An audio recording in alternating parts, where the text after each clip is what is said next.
حسین ابن علی دارالخلافہ کی طرف جا رہے ہیں، زہرا کے فرزند کی خبر لو۔ حسین ابن علی دارالخلافہ کی طرف جا رہے ہیں، زہرا کے فرزند کی خبر لو۔ کیا ہوا ہے بن حریث؟ یہ کیسا شور ہے؟ یا امیر،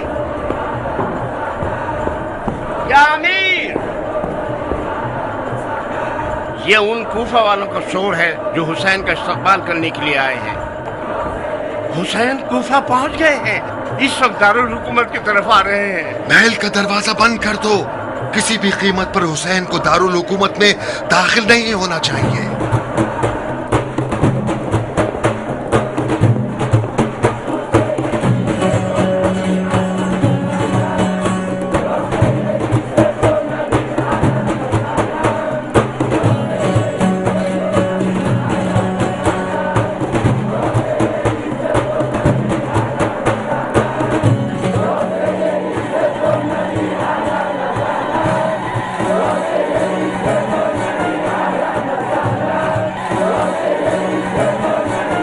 کس طرح سے دوسرا رخ نظر آ رہا ہے۔ ایسا لگ رہا ہے کہ حسین عراق کی حکومت سے بہت زیادہ بے فکر نہیں تھے۔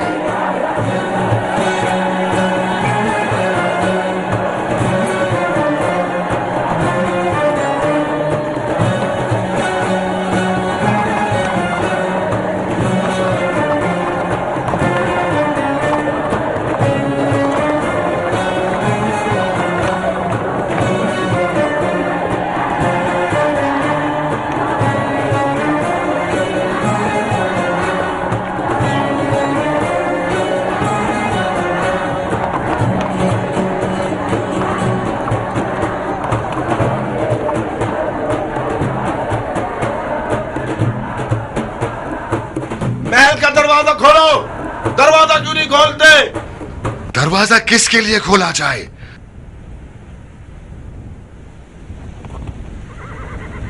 جیسا کہ معلوم ہے کہ حسین ابن علی آپ نقاب پوش سواروں میں سے کوئی ایک ہے، تو میری نصیحت کان کھول کر سن لے کہ عراق کی حکومت اس بدتمیز اور بغیر تربیت کے گھوڑے کی طرح ہے جو اپنے اوپر سوار ہونے والے کو گرا کر اسے مار مار کر اس کا بھوسا بنا دیتا ہے۔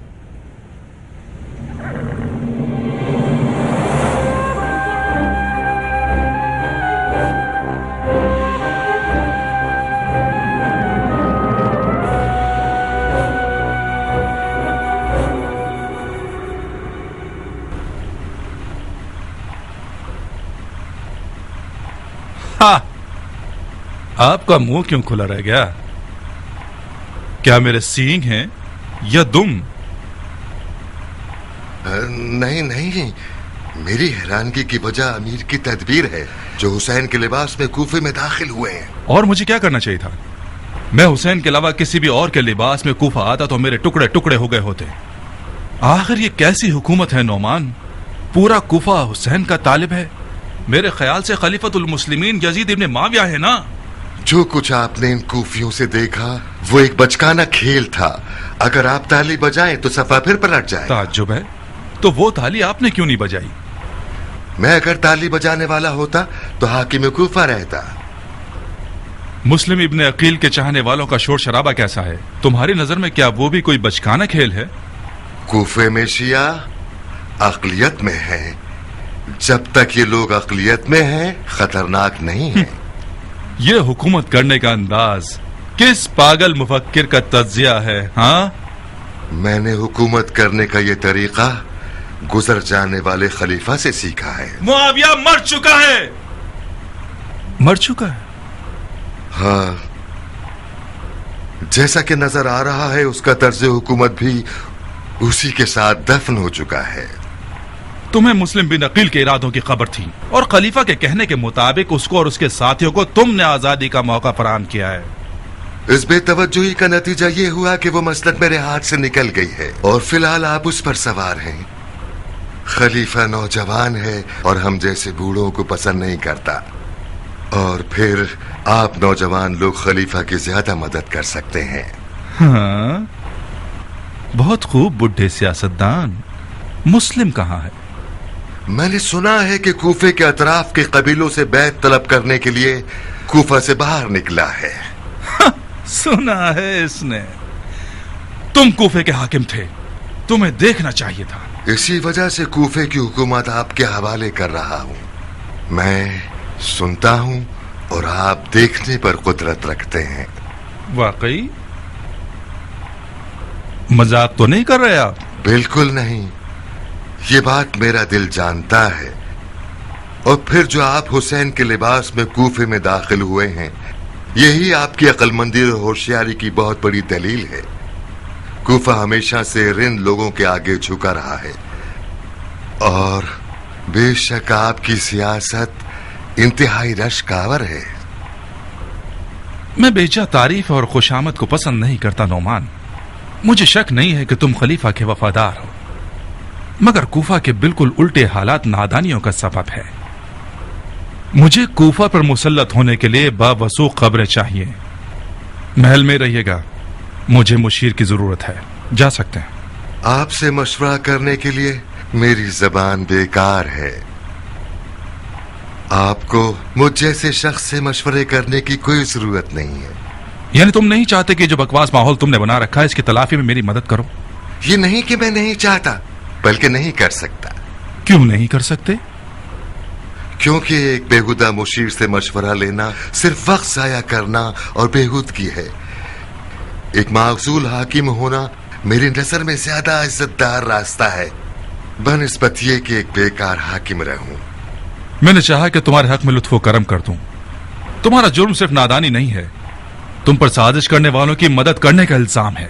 مسلم تمہارے داماد کے گھر آیا اور تم نے مختار ثقفی سے رشتہ داری کی بنا پر ان بیعت توڑنے والوں سے جان بوجھ کر چشم پوشی اختیار کر لی. تو پھر کچھ دیکھا نہیں؟ پھر باغیوں نے بھی وہ سب کچھ کیا جو ان کا دل چاہا. تبت یدا ابی لہب وتب, ہاتھ کٹ جائیں ابو لہب کے جو رسول اللہ کا چچا تھا, اور وہ اس بات کا کھلا ثبوت بن گیا کہ کوئی بھی خونی رشتہ داری یا پھر قبیلائی ناطے فرض پورا کرنے میں کبھی حائل نہیں ہو سکتے.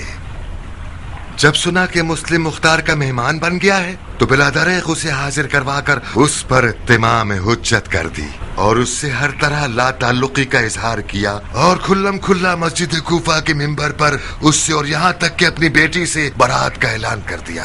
اگر اصرار ہے کہ مجھے خلیفہ کا خیانت کار ثابت کریں تو کوئی قابل توجہ دلیل ڈھونڈیے جو خلیفہ کی نظر میں قابل قبول ہو اور مزے کا خیز نہ ہو. کہاں جا رہے ہو نعمان؟ ہماری گزارشات ابھی ختم نہیں ہوئی ہیں. آپ مجھ پر الزام اور تہمت لگانا چاہتے ہیں, کوئی ڈرنے کی بات نہیں. ایک عدالت رکھوائیے اور قاضی شرح کو بلوائیے. خدا کے فضل سے آپ کی تہمتوں کا جواب دے دوں گا. کسی عدالت اور قاضی شرح کی ضرورت نہیں ہے, میں خود اپنے فتوے پر قوانین بناتا ہوں. بنو ریس. جی امیر. جب تک کل کا حاکم اور آج کا ملزم عقل مندی کا مظاہرہ نہ کرے وہ ہمارا قیدی ہے. اسے استعمال کر کے مختار کو کسی ہرن کی طرح جال میں پھنسانا ہوگا.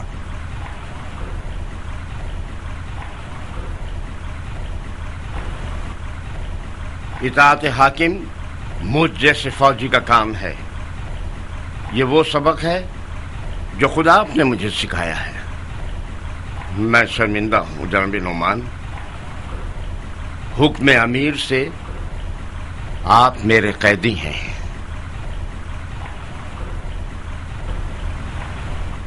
حکم تو آپ کا ہی چلے گا. یہ آپ کی خام خیالی ہے کہ اس چال کے ذریعے سے مختار کو شکار کر سکیں. میرا انجام مختار کے لیے ایک مچھر کی قیمت بھی نہیں رکھتا. یہ وہی تھا جس کی وجہ سے میں امیری کے تخت سے نیچے آ گیا. آپ توقع کرتے ہیں کہ مجھے آزاد کرانے کے لیے اس کا دل جلے اور وہ خود کو آپ کے حوالے کر دے؟ کیا یہ حیف نہیں تھا کہ تم نے اپنی بیٹی کو اس جیسے نمک حرام کے حوالے کر دیا؟ بے شک برے حالات انسان کے گناہوں کا بدلہ ہوتے ہیں جن کا وہ مرتکب ہوا ہے. مجھ جیسے شخص کی عمر میں یہ بہت دردناک مرحلہ ہے